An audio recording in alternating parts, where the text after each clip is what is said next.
And yes, we crossed over so long that I've crossed into another time zone.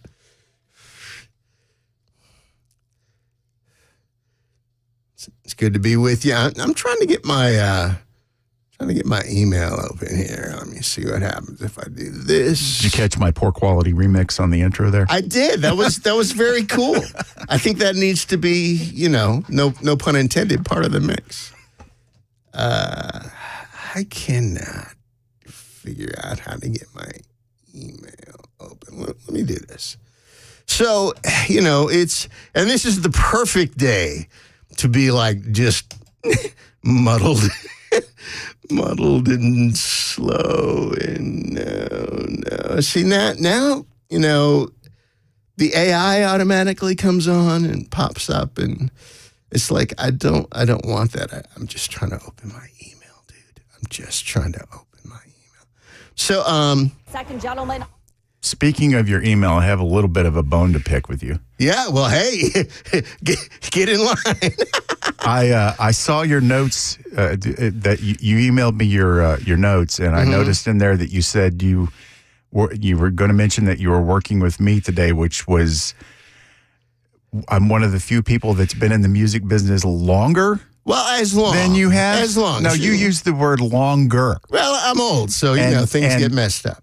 I brought this to your attention because I had to ask you what you, if you specifically remember where you were when you were recording 1999 and you made that video and you were knee deep in the music business with Prince, and you know where I was? You were like in middle school. I was in junior high. See, here's the funny thing. By that time, I'd actually already been doing it for like 10 years. I was a veteran. Yeah, because didn't you get your start like around 74 or something like that? It actually would have been, I played my first gig in 1969. Wow. 14 years old. It was a ninth grade party at my junior high school, John Glenn Junior High. And I actually had to pay to get into my first gig. Wait a minute. Yep. If you had to pay to get to do the gig, then that wasn't really a professional gig because you're supposed to get paid. I know. See, nobody explained that to me in the beginning. But that is, in fact, the way that worked out. So, I ended up, I learned from it. Next time instead of paying to get in, I negotiated a deal where I got in free. So, it worked out okay, but I am gonna figure out how to make this work eventually. But in the meantime, I think I'm just gonna pull up my notes on my laptop until we can go ahead in the break and figure out what the heck is going on. Because it's first of all, it's interesting. First of all, I'm your witness protection program talk show host. I pop up every few months in a different location. So, continuity becomes a challenge because, you're in a new town with a fake mustache and, it's different. But I'm still your MTV refugee, peripheral visionary, and tour guide to the far side. That has not changed. And, when I'm on for Matt, as we, Bell and I have already discussed, get the pleasure of being on it. Now, here's the thing. Bell's he's been in the business from a very early age. So he has the experience of a grizzled veteran. But, thanks. Without the grizzle. So, between, Johnny and I think we both worked with Marconi. I'm not sure. But, so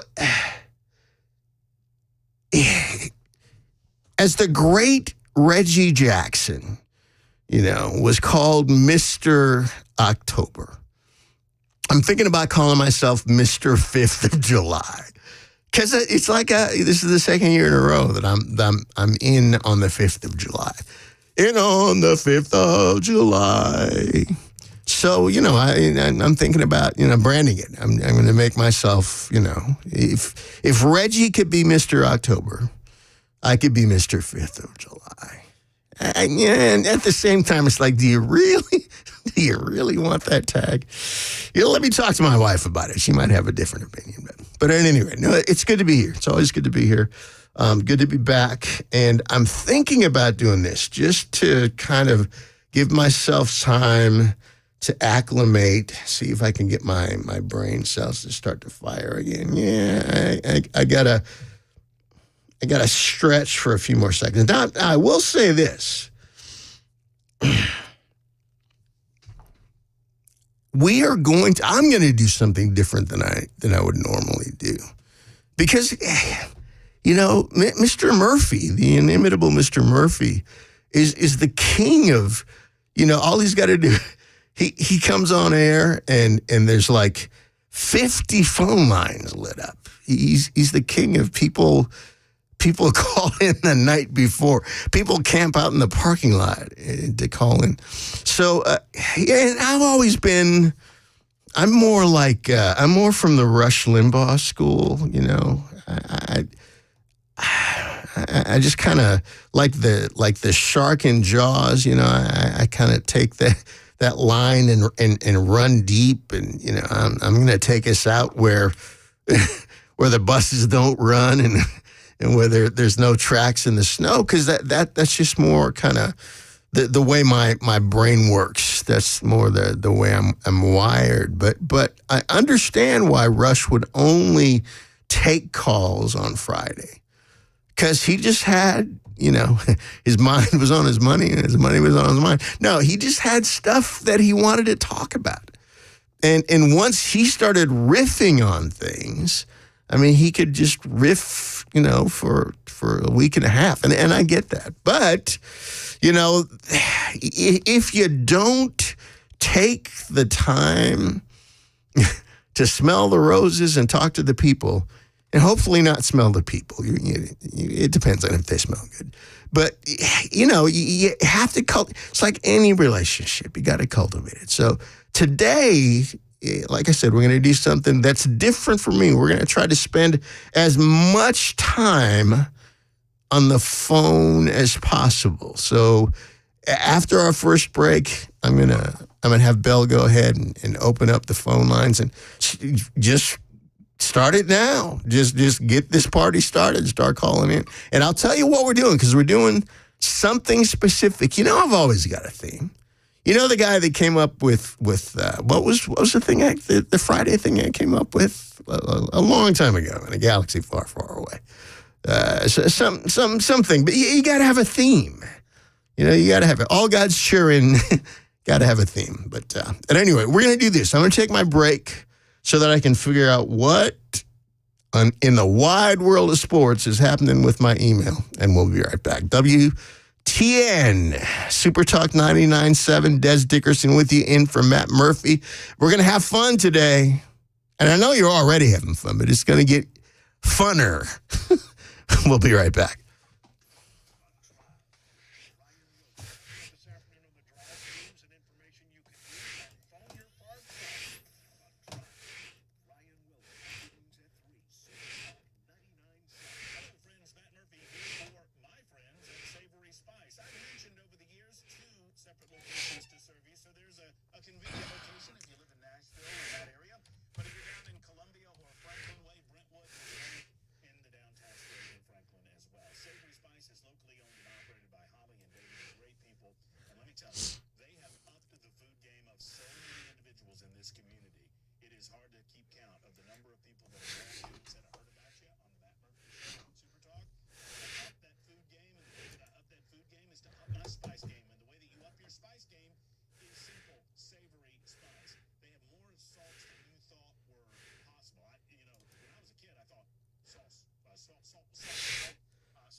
Is it working?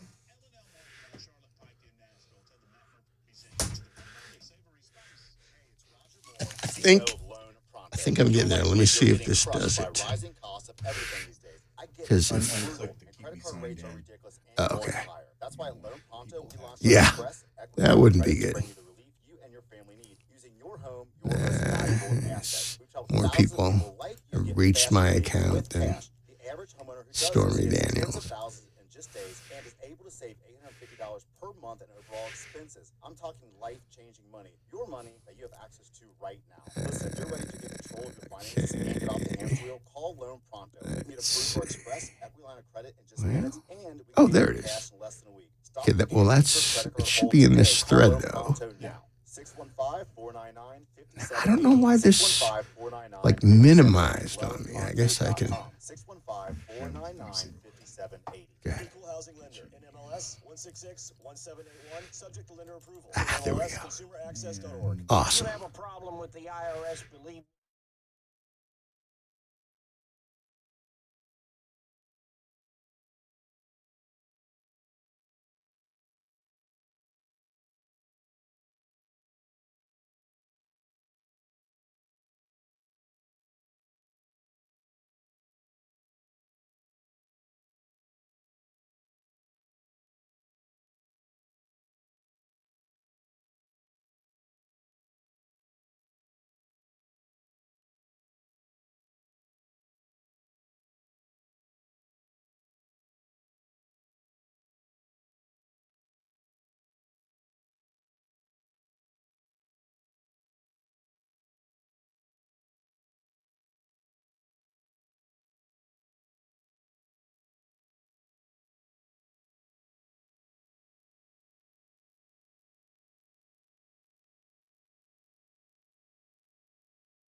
Uh-oh. Now we're deep in the graveyard of lost tunes here, ladies and gentlemen. Actually, you know what? Because today we're calling in about all sorts of things. If you know what the title of that song is and where it came from, you need to call in, and we'll do something cool. I don't have any. I don't have a prize in mind, but if you know the name of that song or where that came from, you need to call in. So, I have made a decision to take lemons and make lemon pepper something out of it. But lemon chicken. Yes, there we go. We're gonna do something festive with the 5th of July. Anybody can be festive with the 4th of July. That doesn't take any imagination.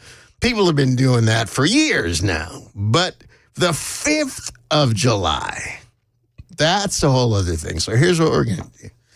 We're going to be festive and ostentatious, and we're declaring today Count Your Fingers Friday. That's right. Count Your Fingers Friday. We want to hear your 4th of July tales of daring do and stupidity. And because, again, everybody either had, some sort of brush with deformity based on doing something stupid with fireworks themselves, or somebody, a sibling, somebody in your family, somebody you went to school. Everybody's got a story. Like I said, all God's children got a story. So today is Count Your Fingers Friday, and we want to hear from you. We want to hear your most crazy, odd, cringy stories, again, about you or somebody you know, in an utter lack of common sense and fireworks safety. Because, that's in part what the holiday is all about. So I'll tell you what, Chris in Nashville, well, he's calling in about Biden. We're going to hold on because we're not going to talk about Biden yet unless Biden has like some kind of fireworks story that we can relate. But we're going to hold off on that because we got Biden stuff. Biden is low-hanging fruit. I think Biden invented fireworks. I think he did, actually. I think he did, as a matter of fact. It was him and what's the dude that invented gunpowder? But at any rate. So call in with your stories. For example, one of my favorite ones of all time. There was a dude that played for the New York Giants. Anybody remember who I'm talking about? Jason Pierre-Paul, I think was my man's name. And he, which proves money doesn't increase your IQ. Let's just make that clear. So he actually won 4th of July when he was like at the peak of his career with the Giants. He was at the peak of his career. He and generally, here's how people do it. They're gonna take 3 M80s and they're gonna like light the fuse and hang on to them till the last possible second and then throw them. But they're not on a timer. So, that doesn't, it's not a reliable system. So anyway, Mr. Pierre-Paul,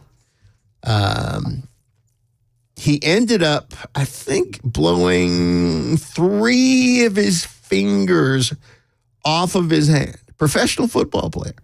Now, as a professional football player, I don't know, like, how many dollars, like, per body part that comes out to. But, I mean. That's Lloyd's of London calculations right there when they go to insure you. Totally. And here's the funny thing. I mean, not funny ha-ha, but funny peculiar. He was never the same. His career was never the same. And, you would think, I mean, I think he was a defensive lineman, linebacker, played in the 3-4. I don't know what the deal was. But he just never was the same. I think the Giants ended up cutting him not too long after that. It might have been that they had new insight into his judgment, but anyway, that's one of my favorite. If not my favorite, that's one of my favorites. Jason Pierre-Paul just blew his fingers up, and those fingers were worth cash money. So we're going to do this. We're going to do this because Chris is hanging in there. Even though it's not, I mean, everybody, bear in mind, it is Count Your Fingers Friday. So, and we'll get into more of a free-for-all later on because here's, I do want to at least feign seriousness for a few minutes today, before we just get buck wild with crazy stories. So we are going to get into some more, some weightier things. And obviously, you can't take a breath without talking about Joe Biden now. But we're going to go ahead. Chris is hanging on. We're going to go ahead and take Chris's call about Joe Biden. Chris, come on board. Hello. Good morning or afternoon, actually. I'm accustomed to. I'm on more often in the morning, so I will probably say good morning more than once today. That's perfect. No, I was just going to suggest a new narrative that the difficulty of speaking with people, elderly people that have dementia, and helping them understand the best situation for themselves. But couple that with the fact that we all know that Biden is historically a pathological liar. Mm-hmm. How do you actually have a conversation with someone, one, when they're in that state, and two, when they're constantly lying? So perhaps they walk away from a conversation where Biden says, okay, I know, I'll step down, and then later says, I didn't say that. And then you have to ask yourself, was he lying? Well, and that's the thing about dementia, because the story that you're telling yourself at the time is the story you believe. So, it sets up an interesting existential crisis. Because in his head, he's absolutely telling you the truth. But that's in his head. Frankly, that's a place I don't want to go right now. I don't want to go in his head right now. Interesting point, though. I would never ask Biden to light my sparkler. No, actually, that's probably the only, bit of fireworks apparatus I would let him handle, though, is a sparkler. But those things, you can get a nasty burn if you hold a sparkler the wrong way. They try to make it, seem like it's all safe. It's all fun and games until somebody's eye gets put out.